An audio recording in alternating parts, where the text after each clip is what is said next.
Marina, no bloco anterior,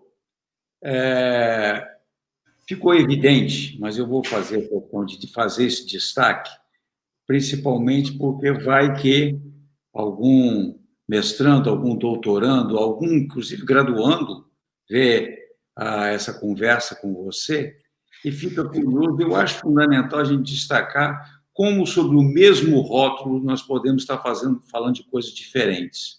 Tá? Uhum. Um amigo meu dizia que não existem duas coisas mais diferentes que duas coisas semelhantes.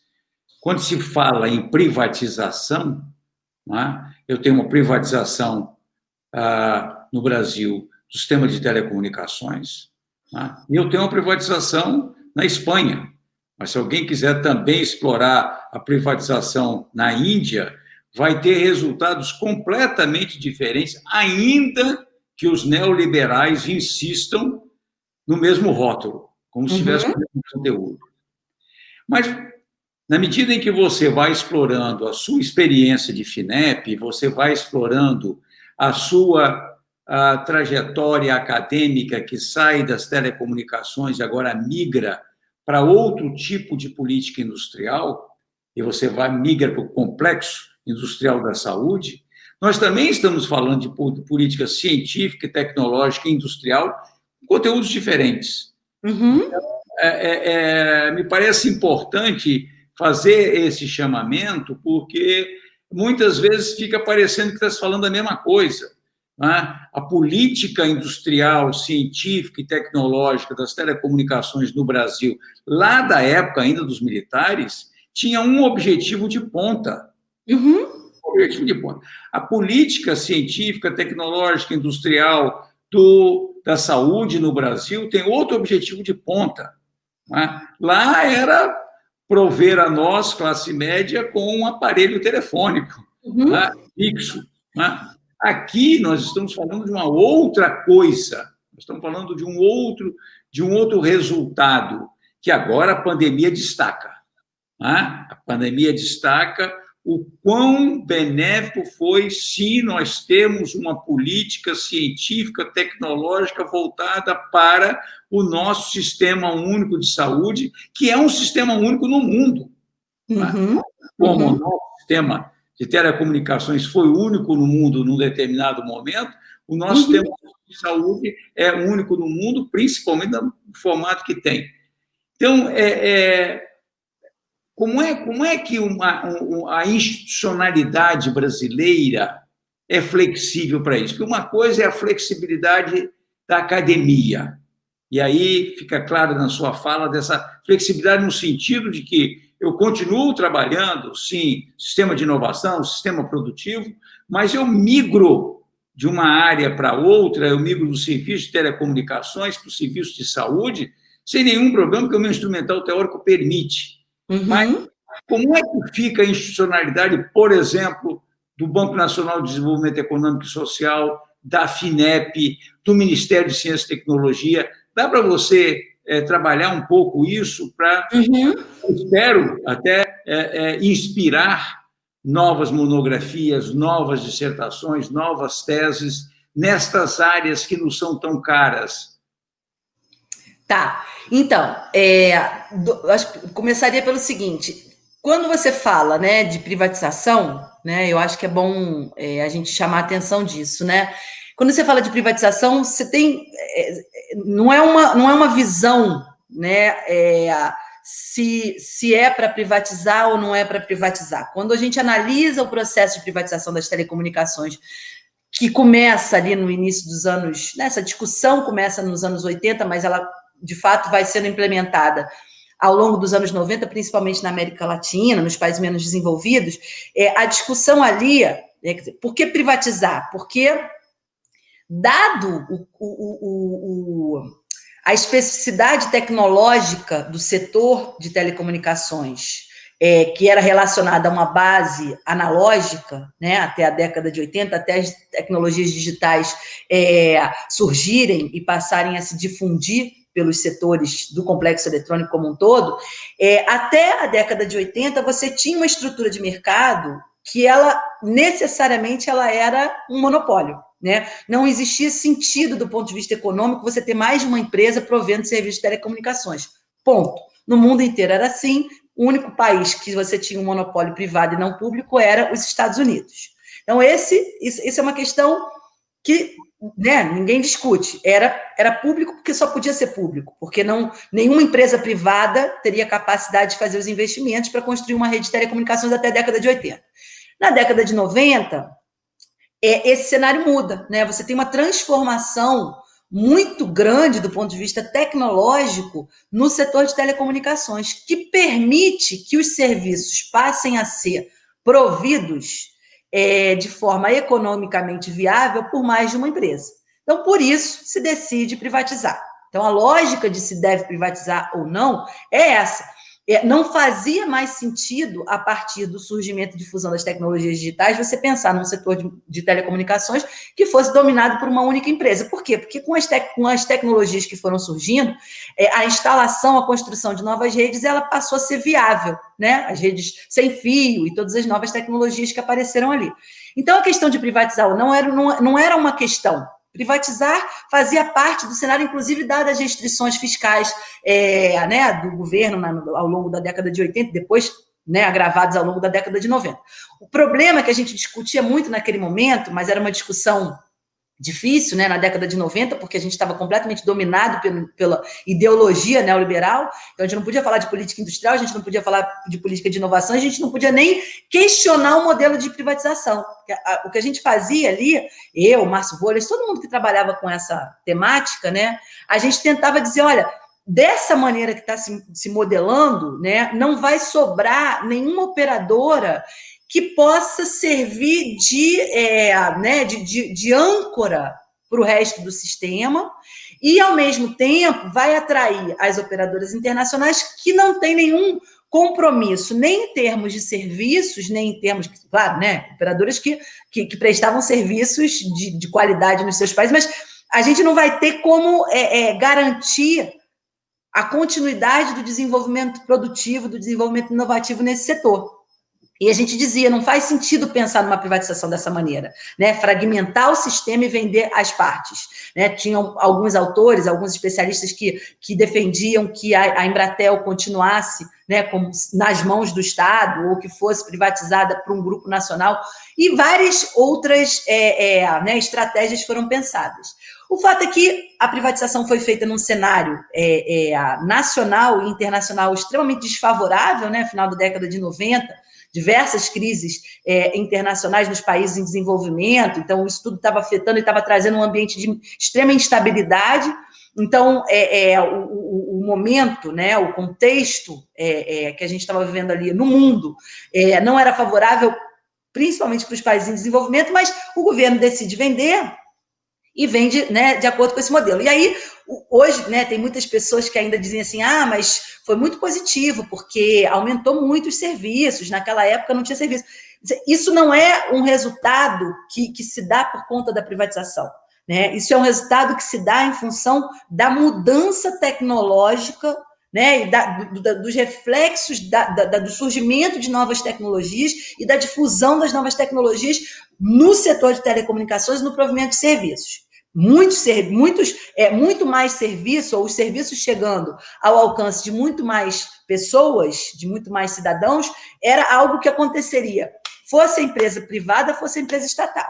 A questão é com que qualidade, com que custo, com que preço, com que densidade, né, do ponto de vista de a quem, né, os serviços chegaram a quem? Que serviços chegaram a que pedaços da população? Né? Todo mundo tem um celular, é verdade. Todo mundo, hoje em dia tem um ou dois, né? Mas, assim, para que tipo de serviço? Isso agora a gente viu na pandemia, né? Uma das grandes dificuldades para a gente conseguir retomar as atividades, as aulas de forma remota, é justamente a falta de acesso de muitos dos alunos que pertencem a classes sociais, né, menos favorecidas. Então, esse continua sendo um problema, né? Então, esse problema não foi atacado, não foi resolvido, né, pelo menos não pela privatização e pelas políticas que se seguiram. Tá? Então, eu acho que você tem essa questão, a privatização, né, você tem uma transformação tecnológica, institucional, associada ao surgimento das tecnologias de base microeletrônica, das tecnologias digitais, que tem um impacto muito grande em diversos setores. Então, isso naturalmente levaria a uma mudança na estrutura e na dinâmica do mercado. A questão era como fazer isso, né? Fazer isso como a gente fez, ou fazer isso como a Espanha fez, como outros países fizeram, como a Coreia fez, né? Como os países europeus fizeram, né? Então, essa que era a discussão. Então, a privatização, ela né? A gente é bom esclarecer, né? Porque senão a gente fica sendo classificado como contrário à privatização, e não é disso que a gente está falando, né? A discussão era como privatizar, com que modelo, e também o que privatizar, né? Porque não necessariamente é necessário privatizar tudo, né? Esse discurso contra o Estado, né? Esse discurso que marcou a década de 90 todinha, né? Que o Estado tinha que deixar de ser produtor, tinha que sair da esfera produtiva, e tinha que se concentrar na regulação, e que tinha, enfim, todo esse discurso, né, que foi vendido pelo consenso de Washington, e que os países latino-americanos compraram tão bem, eles trazem o discurso traz muita distorção, então confunde muitas pessoas. Então a gente tem esse cenário. Hoje, né, quer dizer, o que sobrou, né, o que sobrou disso tudo para a gente pensar numa outra etapa que também não vai ser agora, né? E aí, passando um pouco por esse momento que a gente está vivendo. Eu achei muito interessante quando começou a pandemia, e o canal IE, né, do Instituto de Economia da FRJ, onde eu dou aula, fez uma série de vídeos com vários professores, com vários pesquisadores, discutindo os efeitos, os impactos, né, o que estava acontecendo do ponto de vista econômico, macroeconômico, microeconômico, social, mercado de trabalho, etc.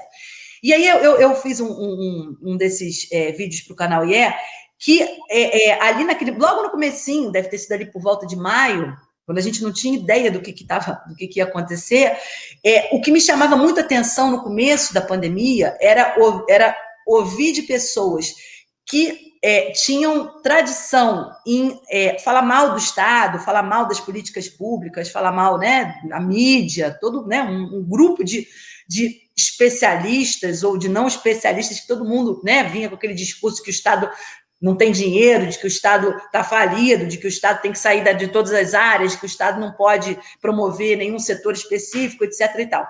Então, foi ouvir dessas pessoas que defendiam essas ideias diante da pandemia, diante da necessidade de acesso a medicamento, diante da necessidade de acesso, né, a equipamentos médicos, diante da necessidade de acesso a soluções científicas, né, tecnológicas para lidar com esses desafios associados à pandemia da Covid, essas pessoas dizendo quanto que era importante ter algum grau de autonomia tecnológica.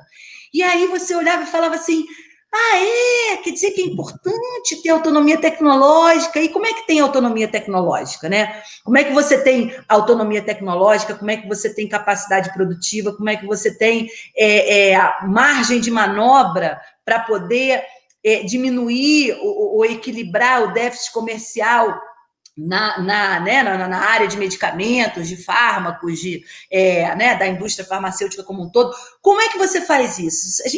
A gente, graças a Deus, e aí eu sempre digo, né, que se a pandemia tivesse chegado 2 anos depois, a nossa situação seria muito pior, né? Porque como a pandemia chega aqui nesse ano, né, no mundo inteiro, e o nosso sistema de saúde ainda não tinha sido muito destruído, né? Ele tinha sido e vem sendo, né? E tem projetos ainda em curso para a destruição do nosso sistema de saúde, não obstante tudo que a gente está vivendo, né? E a clareza que se tem hoje de que, se não fosse pelo SUS, a gente estaria muito pior do que a gente está, e muito pior do que os Estados Unidos está, e muito pior do que, né, a gente pode imaginar que seria, né? Então, a questão da política industrial, da política de ciência e tecnologia, da política de inovação, ela agora aparece de uma nova maneira, né? Ou pelo menos de uma... Para a gente não é novo, né, Arlindo? A gente sabe disso. Mas, assim, é novo ver as pessoas falando disso e da importância, né, da questão do desenvolvimento produtivo, do desenvolvimento inovativo, da importância de você ter algum grau de autonomia, de soberania, né, sobre determinados conhecimentos, isso agora aparece de uma forma assim muito clara, né, e as pessoas falam disso e defendem isso, né, e é legal, porque que bom, né, assim, pelo menos, né, são pessoas que são, né, que pensavam de outra maneira e que, diante do que está acontecendo, são capazes de repensar, né? Então, o BNDES, por exemplo, que você mencionou, que vinha sendo, né, motivo de né, constante desmoralização, constante né, tentativas de tirar, né, a capacidade de atuação do banco, etc., e que, de repente, o BNDES, né, ali quando se lança aquele conjunto de pacotes emergenciais para apoiar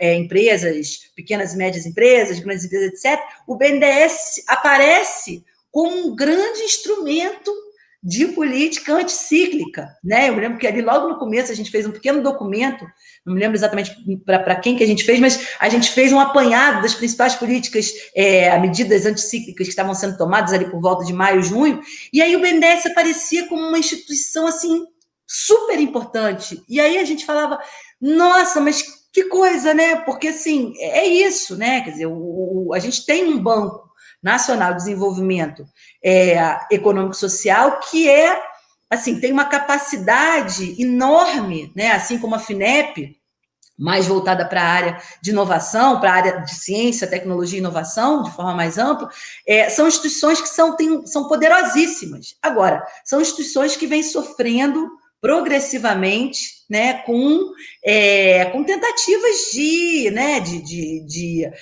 diminuição da importância, com tentativas de desmoralização, com tentativas de tirar deles o poder, os recursos, a capacidade, a capacitação, né? Então, assim, a gente está vivendo um cenário hoje, né, que é difícil ser otimista, né, nesse momento que a gente está vivendo.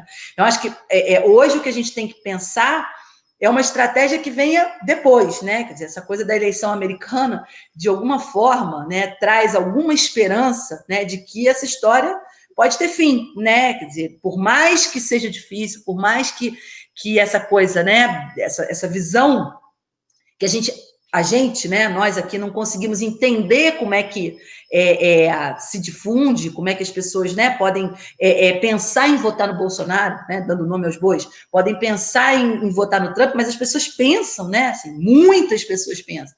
Mas isso também pode, né, em algum momento mudar, né? Então a gente tem que pensar qual é a estratégia para depois que mudar, né? Um pouco isso, né? Por enquanto é a gente ficar combatendo, falando, né? Chamando atenção, né? Destacando do jeito que a gente pode em aula, né? Aqui conversando, fazendo palestra, etc. Mas eu acho que sim, o que é importante, aí eu acho que esse trabalho que a gente tem feito tem sido legal e eu acho que vai ser importante, porque pensar assim, quando a gente tiver algum espaço, né, para pensar uma estratégia de desenvolvimento de longo prazo, como é que a gente faz? Por onde que a gente vai? Qual o caminho que a gente segue? Quais são as possibilidades, né? Quais são os nichos? Quais são as áreas que a gente vai priorizar numa estratégia de desenvolvimento? Quais são os nossos potenciais? Quais são as nossas fraquezas, né? E quais são os instrumentos possíveis hoje em dia, né? Que, como eu disse, são instrumentos diferentes de 10, 20 anos atrás. Então, acho que é isso. Que maravilha. A gente vai fazer um breve intervalo e voltamos já para o nosso terceiro bloco. Tá bom.